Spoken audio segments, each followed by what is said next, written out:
speech. Shuomei is the CEO of Singapore Cord Blood Bank. This non-profit public cord blood bank provides hope, a chance of a transplantation cure for patients with blood disorder or cancer. Working hand in hand with the doctors and nurses, she is also concurrently the Group Director of Communications and Service Quality at SingHealth. And besides having spent the last 12 years in the healthcare sector giving hope to patients, she is also a hope creator for singles. Having headed the SEU or Social Development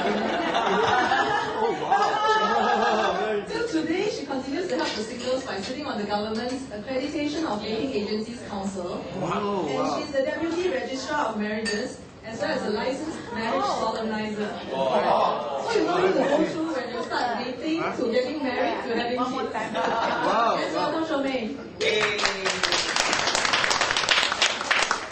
Hi everyone. Thanks for the rather surprising introduction. I thought she was just going to stop at my professional, what I do for a living. Let's keep this informal. And I thought that before we talk about, introduce a little bit to SEBB or Singapore Cord Blood Bank, maybe allow me to just indulge me a bit, because I want to tell you how inspired and how good I feel about the twist that Mr. Rodrigo has given to the name, Dr. William Tan has given to the name Chen Fu Qi. And as I was sitting there reflecting, and that's my favorite word, this Chen Fu Qi means we were blessed, very blessed. And indeed, we are very blessed. First of all, we have Mr. Roger Post sponsoring tonight's sumptuous dinner. And more importantly, beyond the dinner and the venue, he has allowed us to sow seeds of friendship, seeds of conversations that will further inspire us and listen to stories of hope. So thank you very much, Doctor. I now want to take the opportunity to water the seeds, your seeds of compassion, by introducing the video that we have brought to you from Singapore Cord Blood Bank.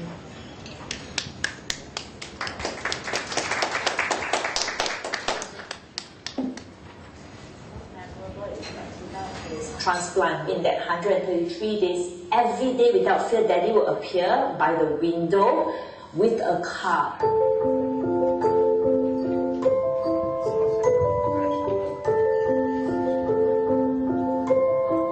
We were totally bewildered. Why? What is wrong with him? Lots of questions, lots of doubt.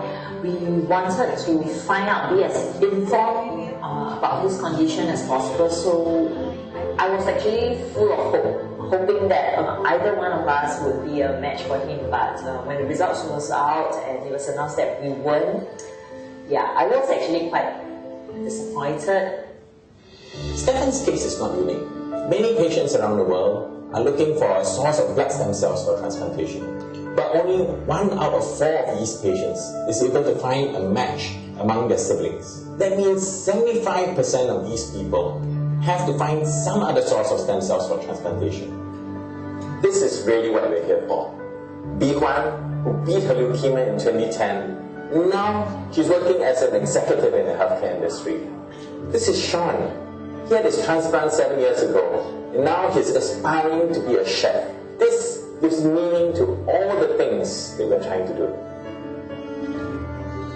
We hope with continued growth of our inventory, we may be able to meet the needs of every patient searching for a cord blood unit for transplantation. And we have to rise to this challenge because blood cancers continue to be on the rise. I hope to see a future in which every patient in need of blood stem cells for transplantation can find a match within the SCDD.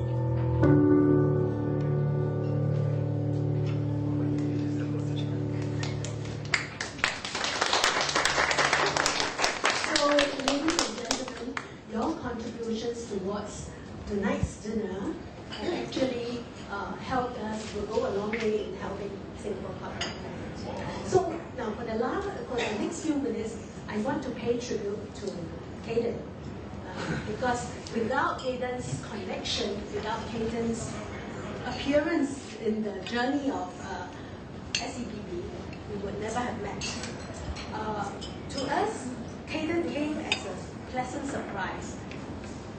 Charlene, my colleague, and I met Caden through Richard Young, who is here, a good friend, over lunch, in fact, very recently. And after hearing about our cause over lunch, he very quickly got into action. The next thing I knew, I saw my cord blood bank being posted on his Facebook, and I was told that his Facebook has many, many friends. And over the next few days, he started talking about educating his friends about cord blood banking, public cord blood banking, how it is different from private cord blood banking. And he told me shortly after that he will pledge, help to us. What I didn't expect was, because I became his Facebook friend very quickly, what I didn't expect was how fervently and actively he got us mentioned in his Facebook. And that really spurred us on. It really gave us a lot of encouragement. Because for a small outfit like us, raising funds can be a challenge, and it is a challenge. Right? So he has given us a lot of hope and new ideas as to what we should do going forward. Caden's personal fight against cancer is an inspiration. It's heroic. But what I really felt personally touched was the way, in his current situation, most people would probably be worried about his health, his state of health, and ensuring that he maintains in good health. But each time I interact with him, albeit through Facebook message, private message, or email, he's always thinking about how I can help. What is it I can do for others in that constant giving mode? That spirit of generosity is something I have not seen in many people. And that really got us very excited about tonight's event. Right? So I promised myself I'm going to read his book, finish his book very quickly. Caden's fight against cancer is no different from SCBB's mission to find a cure to find a matching cord blood unit for many of our blood cancer patients. And we share a fundamental belief that everyone deserves to live. We aspire at SCBB to grow a community of volunteers, ambassadors like Caden, who wants to sow seeds of hope. Last but not least, thank you, Caden, for your generosity. And I want to thank each and every one of you here for giving us a chance to share with you about SCBB and for your gesture of compassion tonight. Thank you.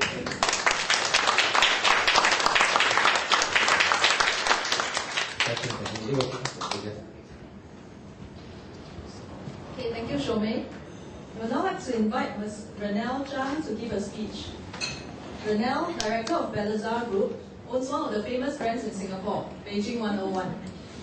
She started her business since 1998, and their mission is to use their products and services to help people regain their image and confidence.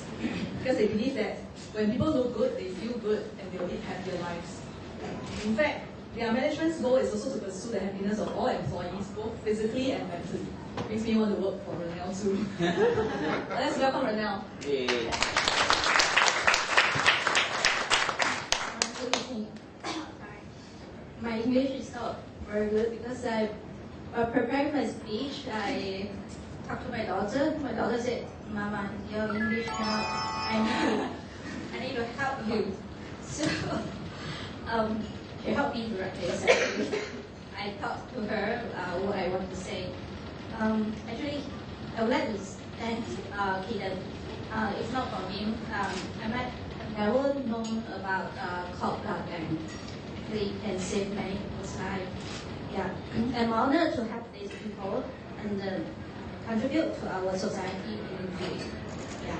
So we know that Kaden has been through a lot of difficult time. Actually, during his NLP course, actually I know a lot.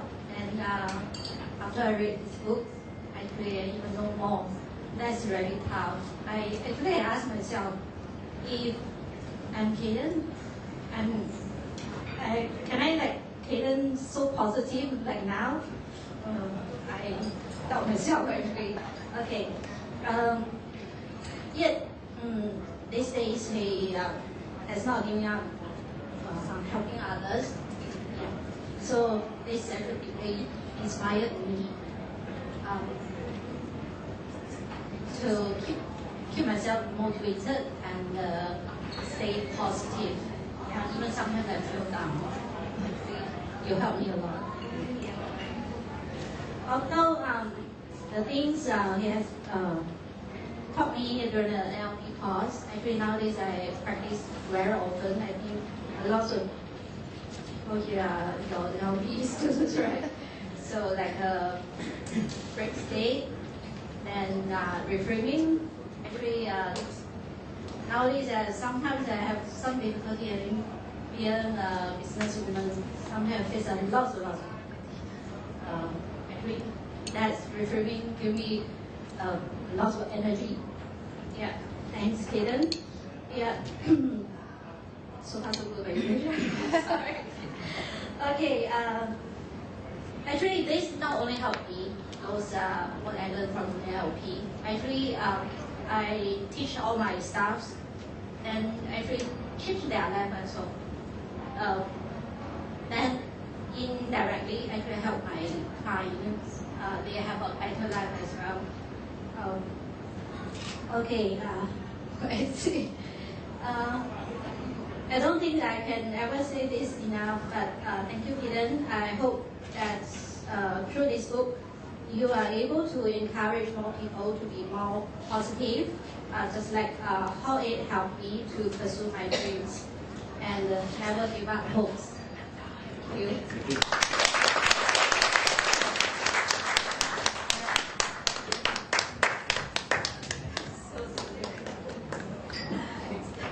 Okay, thank you, Ranell. Now let's welcome the author of the Book of Hope and our good friend Kaden to say a few words. Hey. Wow, finally, actually I sit there for very long already. Sorry, these are my naughty people. Now, so what I'm going to do is, I'm just going to tell you a couple of stories. But let me get my slides out. Okay? Give me a second. Finally, now I can speak.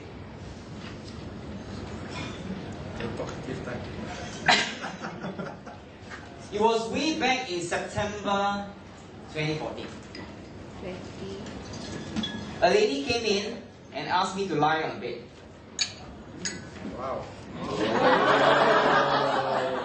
Not those things that Roger thought. And I made well, you just checked it. And the bed was moving down the corridor. I was lying on the bed, and the only things I could see are the sitting board that was just passing by, one by one.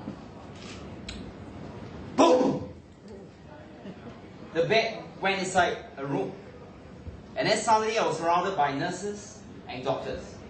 And then one doctor came along and said, Mr. Chang, what's your IC number? 711. And then the nurse come in, Mr. Chang, do you know what surgery I went through? Yes, I know. And the doctor came in and asked me, do you know what surgery I went through? Yes, I know. Yeah, the previous nurse just asked me. And then they kept asking me a couple of questions. And then a couple of minutes later, a nurse came over and started placing small little pads on my body. And after the pads were being placed, I could hear the beeping sound. Beep, beep, beep. And these were the beeping sound of my heartbeats. And a couple of seconds later, another nurse came along and said, Mr. Chang, what you need to do is, we're going to play a mask over you. And what you need to do is just take a couple of deep breaths. And the next thing you know that you will know nothing. Wow, I say that sounds really very assured. And then a couple of seconds later, the nurse really brought a transparent mask. And I was lying down on the bed, I could see the mask coming over above my head, slowly approaching my face, and then covers my nose and my mouth. And the nurse said, Chang, take a couple of deep breaths. During a time when I take my first breath, memories of my past when I was a little kid, when I was a teenager, when I was an adult, flashed across my mind. Very quickly. My second breath.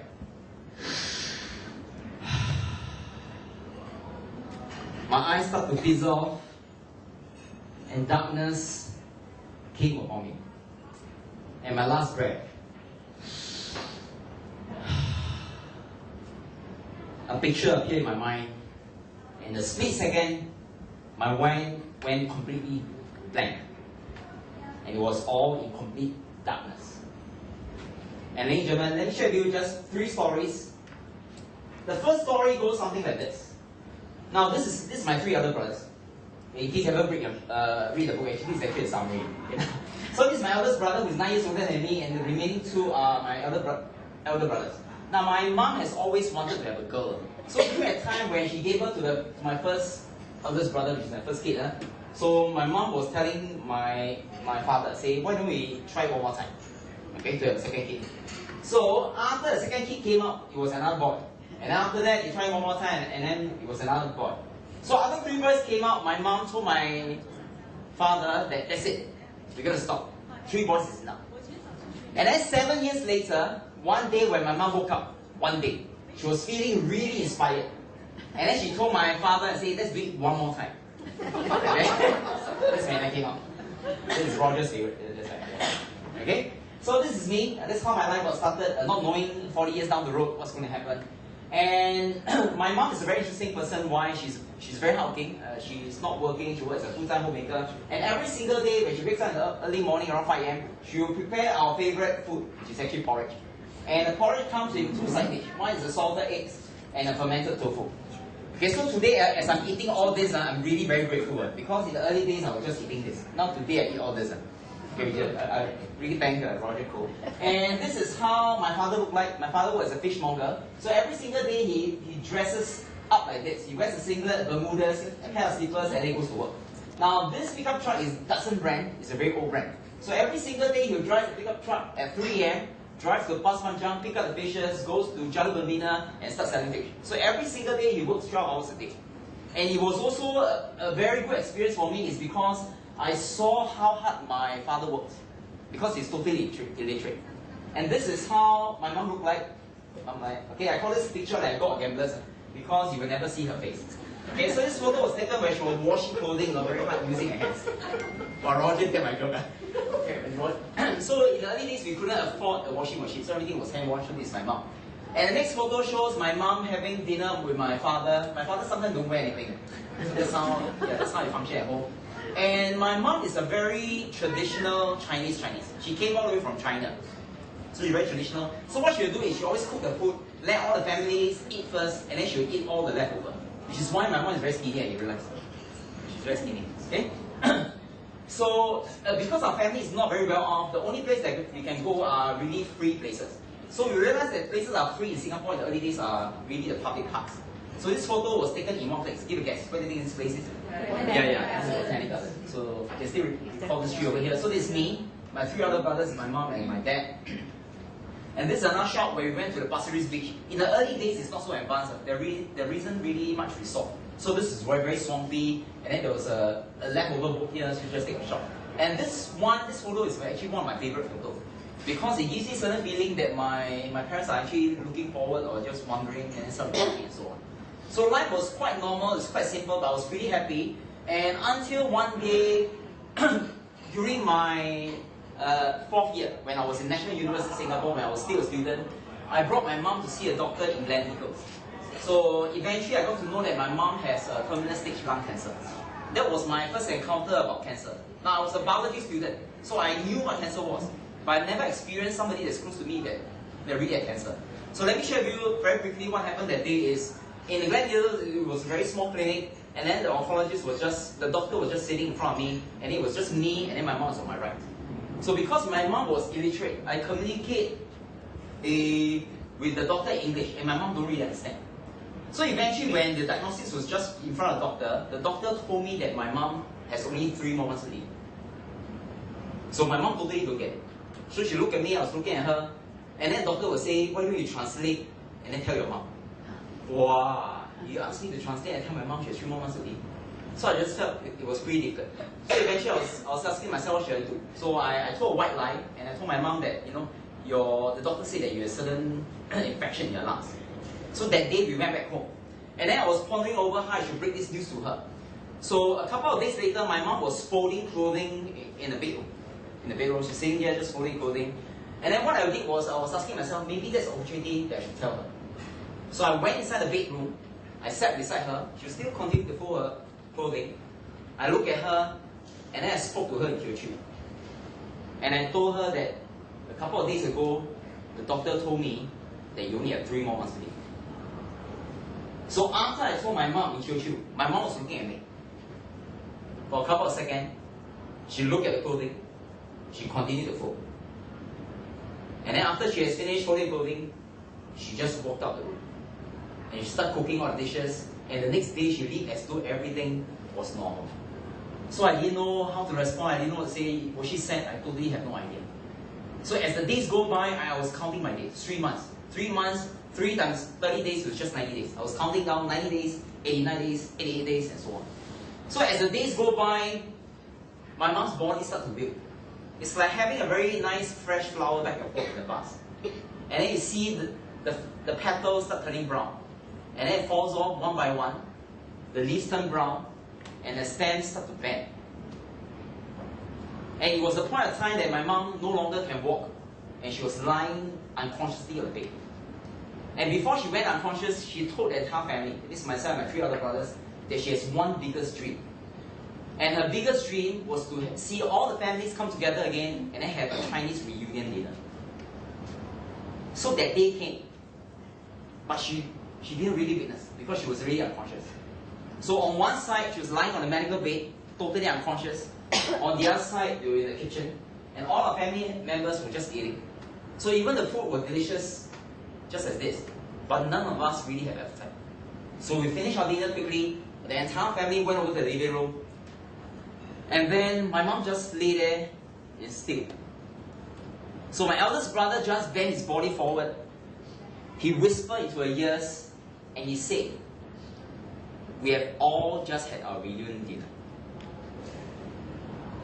And the next thing I saw was just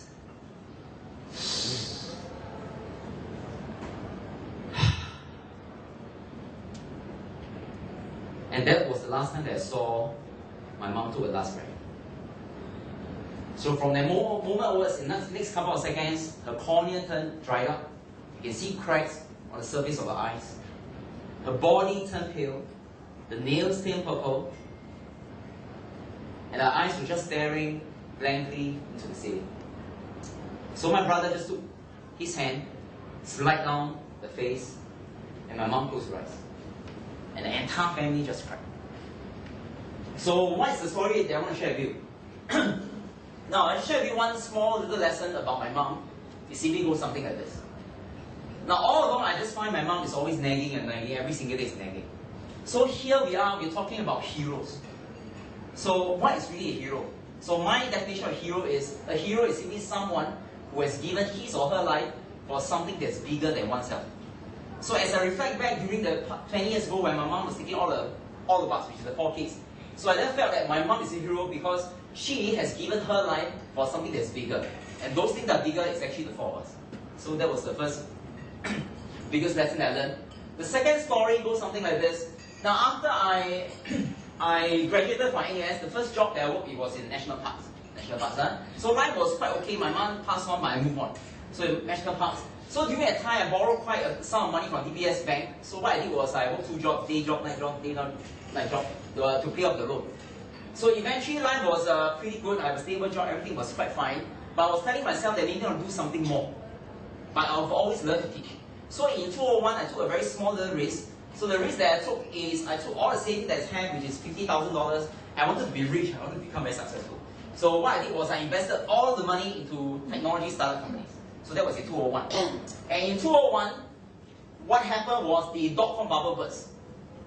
Dot-com bubble burst, huh? That was in 2001, 2002, dot-com bubble burst, and all the money that I had, which was $50,000, was all gone. And it happens that the $50,000 that I so-called lost money is supposed to be used for my wedding. And during a moment of time when I lost my money, it was just 3 weeks before my Chinese wedding dinner. So after I lost all the money, there are a couple of things I could do. The first thing I could do is I could tell my girlfriend saying that, I lost the 50K, let's break off. That's option one. The option two is I can go back and then I tell my girlfriend, I say, maybe I'll borrow money from someone and then I'm going to pay for the wedding. So eventually out of the two options, option one and option two, give a guess. Which option do you think I took? The one that I told my girlfriend and they broke off, or I borrow money? Which one? Could it borrow money or... Yeah, eventually I borrowed money. And the person I borrowed money was my girlfriend. What? Dr. William Tan, he has spoiled my image itself.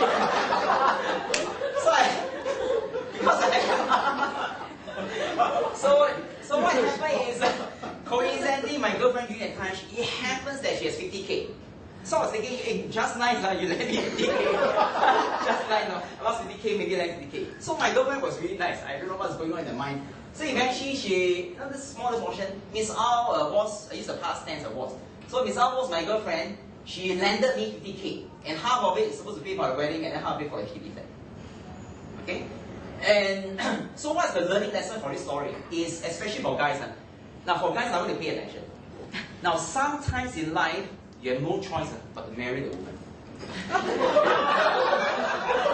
So we got married.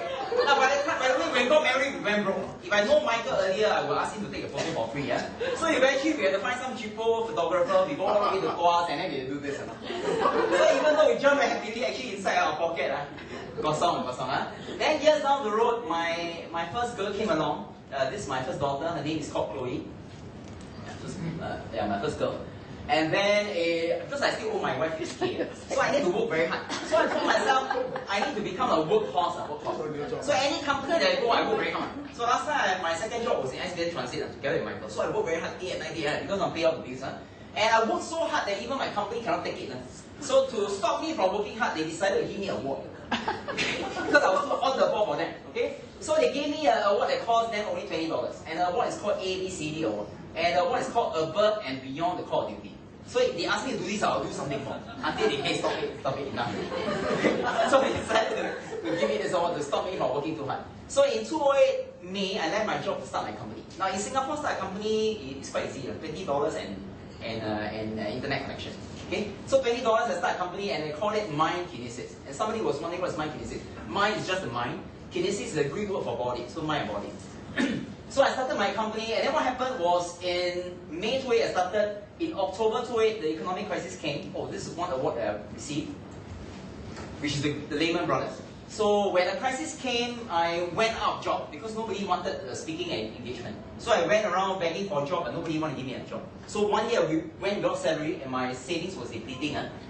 So I teach all these things. So I teach some senior people how to use the internet, Windows, anything. Anything that they could give me like $10, $20. So these are small things that I do. And I was quite lucky.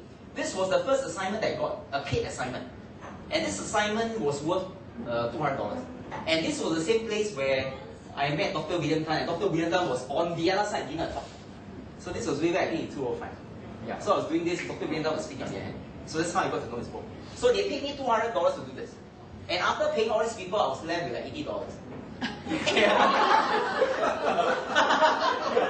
wish I had known Dr. William Tan earlier, then I can go the other side and speak. But even though I got like $80, telling myself, hey, but this is quite amazing, right? Why? So right now I can enjoy, making $80 and then I can make these people laugh. So this should be a thing that I love to do. So fast forward. Okay, fast forward. These are some of the things that I do for those people who know me. This one is from small little kids, eventually become 8,000 people. I was quite lucky. So there's me, Nick, Richard Branson, Mary Buffett, and so on. But I just want to share with you a second key, which is simply this. Now in life, all of us, like Dr. William Tan say, we will encounter many defeats. But the key thing is we should not be defeated. Okay, second key. Now third story, which is super short. Now there was one quote that I have listened from Steve Jobs' commencement speech, and it goes something like this. Now if you live each day as if it was the last, someday you'll certainly be right. And then sometimes when I post on my Facebook, they say, oh, I posted some motivation status. And some people will say, Kaden, every day you should live as though it's your last. So I say, if every day I live as though it's my last, I'm quite stressful. So I say, I don't need to live like that. That's quite stressful. So what happened was, there was one point of time, way back in 2010, somewhere in July, I was accidentally brought to SGH A&E in an ambulance. And I was brought to the ambulance because they found a kidney stone on my right. So it was the right kidney. So the kidney stone eventually saved my life. Because when I went over to the hospital, they discovered a tumor on my left. So if let's say there's no stone, I wouldn't have actually discovered my tumor. So the tumor was the size of my fist, and it happens that this tumor was within my left kidney. So the doctor has no choice but to take out my entire left kidney. So I was quite lucky. Lucky in the sense that it was stage 2, and it wasn't like stage 4 or something. So during that time when I was carrying a tumor, I continued my life. I say I need to focus on the things that are happy things. So I started to do my training, and when I was carrying a tumor, this time I still haven't go for my surgery. So during that time when I was carrying a tumor, I told my co-author that we need to do something good for the book. So eventually we raised money for Straits Times School Pocket Money Fund during 14 August 2010. Now it wasn't a lot of money, it was approximately $12,500. So we gave everything away. And for this book, we are targeting the so small amount, is 20K to be given to the cancer research in National Cancer Center. And for tonight, all goes to Singapore Cord Blood Bank. Swana. And on the 4th of August 2010, the detailed CT scan results, everything came off. It was a tumor, so they removed it. So let me show you, this article came out on the 32nd of 2010. And after this episode, I just want to share with you that in life, sometimes things will just happen. So I took this as an opportunity to teach myself something, that how important life is. Let me share with you the scar that I have. This is a picture of the scar that I have. Okay, so this is on this side, to the end. Okay, this photo was taken in a hospital because I got nothing to do. So I asked my wife, can you just take a photo of this? And then I told my wife, if you don't mind, can you just ask the nurse for a ruler, like, I want to measure. So this I measure precisely, this is approximately 30 cm long. Okay, so I got nothing to do, just measure. This is one. And what's the third key? The third lesson I just want to share is this. Now this quote comes from a movie called Lucy. And during the last scene of the movie, Lucy, which is the leading actress, she said something like this. Now time is the only true unit of measure. It gives proof to the existence of all of us, which is matter. So without time, now if time is taken away from us, we don't really exist. Okay? So with that, ladies and gentlemen, with the limited amount of time that I have in this speaking slot, now I just want to share one smaller dream that's left. Is my biggest dream is actually to travel around the world. I've always loved to travel around the world, speak, to meet up people and so on. It's my biggest dream. And these are some photos of my engagement. And this is my office. I've always loved to have Marvel theme. So within the short span of time that I have life, I want to do a lot of things. And this is my family photo, which was taken recently about a month back. This is the book that I'm publishing. And right now, let me share with you my life. Right now, every 2 months, I'm supposed to go to National Cancer Center. So every time when I go to reception, the nurse will ask me to do this, So I'm supposed to collect ticket. And this photo was taken when I'm supposed to go for a PET scan. So every 2 months when I'm sitting outside the clinic, actually I was like anxious, what was going to happen. And the moment the number 1512, so I'm supposed to go in and then see the doctor, which is Dr. Wee. So every time when I go in to see the doctor, before I put my butt on the chair, the Dr. Wee will say, Mrs. Chang, you're okay. Then I say, then we continue to talk. So this happens every 2 months. And because this happened every 2 months, to me it's a good thing. Why? It reminded me how important life is. And it can be small little things like the food that we have, the friendship from Roger, Dr. William Tan, Shuomei, and so on. And right now, before I show you my one last slide, is I just want to pay a tribute and gratitude to every single one of you that has made this event possible. So the first person is Roger. Now when I asked Roger, say I want to use the place, Roger say yes immediately. And then he say, oh, all your friends, wow, donated this amount. I must make sure that the food is very good. So I realized the food is so good, we also cannot finish. So ladies and gentlemen, later for that, can we give Mr. Roger for his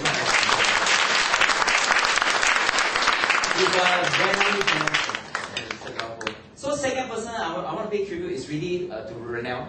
Yeah, you see, Ranell, she's a very humble and she's a very successful. In case you don't know, she owns a chain of Beijing 101 Triple K. She's extremely rich.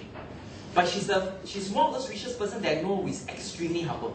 And then somehow she attended my training. In my mind, I should attend your training, She attended my training. I was thinking that something is not right. She was there, we asked her to do certain things, so then she also do.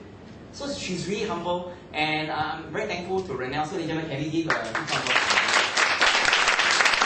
And of course, so after I finish, it will be midnight really. Okay, so let me summarize very quickly. Like for example, Mary Tan, I posted on the Facebook, immediately she sent a message saying I will take over one table. So the whole gang from Hatta is here. So ladies and gentlemen, can we give a Miss Mary Tan? Thank you. And Xi is also a boss himself. He owns a very successful construction company. Xi Ping, she also help a lot. So ladies and gentlemen, can we give a Xi Ping big round of applause? And of course, a lot. The whole gang. By the way, Tia brought the wife, the daughter, the mother-in-law, the parents. Well, in this world, where to find this kind of friends? So anyway, and then because of that, right, I also got a lot of things for free for a good cause. Number one, this one was the lady who made such a beautiful thing. Maybe Avina, can you raise your hand? Then you can give Avina a little. And then we have the also video design taken by Anna. Anna, maybe can just wave a hand. And my book cover is taken by another guy. You also need to go Beijing 101. Can this Thank you. And of course, all of you. Now the mask came over my face. And during the last second, I finally realized what was truly important in my life when I saw the picture for a split second. And this was what the picture was all about in my mind before I knocked off.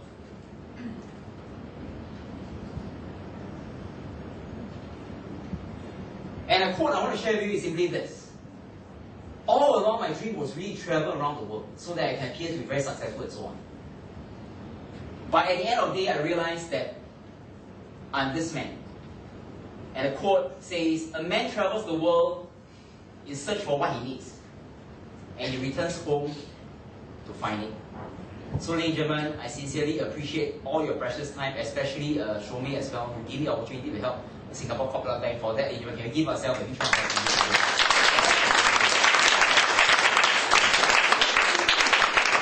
So yeah, there's one more thing. There's one more thing. My target for this dinner was to raise a very small amount, a very humble amount of 10K. That was my target. By the way, I've never done this before. Yeah, so I'm very grateful that Photo Billionaire eventually appeared. I was really delighted. So the sad part of things is we didn't really raise 10K, but we raised 14K. So you can.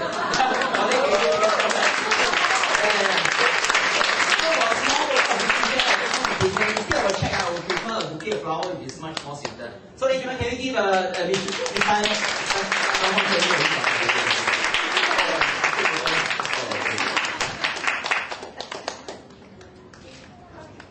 Okay, thank you. So after all this food, now we're going to have some more food, right? So who should I pass the microphone to you? Yeah. Yeah, okay, very good. So ladies and gentlemen, can you give a waiting and big round of applause? We will now proceed to the cake cutting ceremony. But before we proceed with this cake of hope baked by Avina, I think there's another surprise for Kaden from Australia.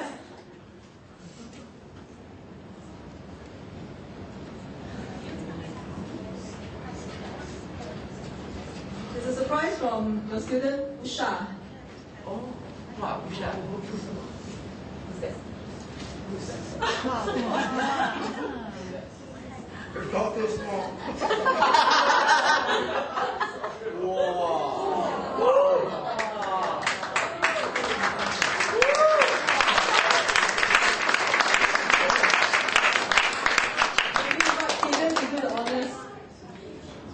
Why so big? A lot of people need to eat. So what was it? Oh, so okay. Oh, by the way, Usha. Okay. By the way, I just let you know who is Usha. Usha is actually the first person who passed me the check for this entire event. So she's a lady that I know is taking care of a blind younger brother, and a father of wheelchair, and a very old mom. So one person is taking care of three. So this evening, in fact, she's supposed to appear, but unfortunately, the father was hospitalized. Yeah. So she said, "Okay, I'm sorry, I couldn't come for a book launch." So I say, "If you cannot come for a book launch, it's okay. I bring the book launch to you." So what I did was I just bought some fruits. I brought some of the books, and then I went over there and so called invited Thomas celebrate Usha in the hospital together with father. And the father was very happy. Hey, by the way, this one I didn't know about this. I totally not aware. So is there a knife? Yes. Okay. Oh. So ladies and gentlemen, I'll do it very quickly. Now my next question is how to finish the cake.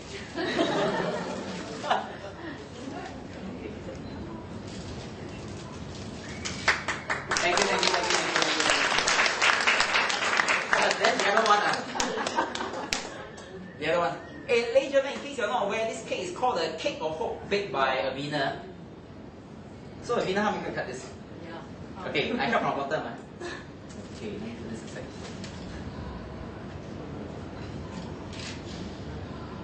Okay, very good. Thank you, Avina, and thank you. Okay, thank you, ladies and gentlemen. Thank you.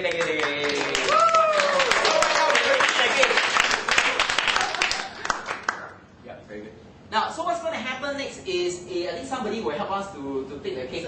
Yeah, you serve the cake. I know it's a lot, it's okay. So you can just take it. We serve the cake. So after serving the cake, while we're eating, right, will be like Chinese reunion, Chinese wedding dinner. So the photographer Mitch will go around taking group photos of table, I think. Yeah, so like Chinese wedding dinner. So one table and then one table. So after the 6 tables, we'll just close it very quickly. And then for those people who hasn't received the book, right, I'll just sign it, I'll send it to you. And you can network and so on. If you want to take group photos, you can take group photos. Okay? So cake first, table by table, closing speech. Okay, good. Okay, thank you.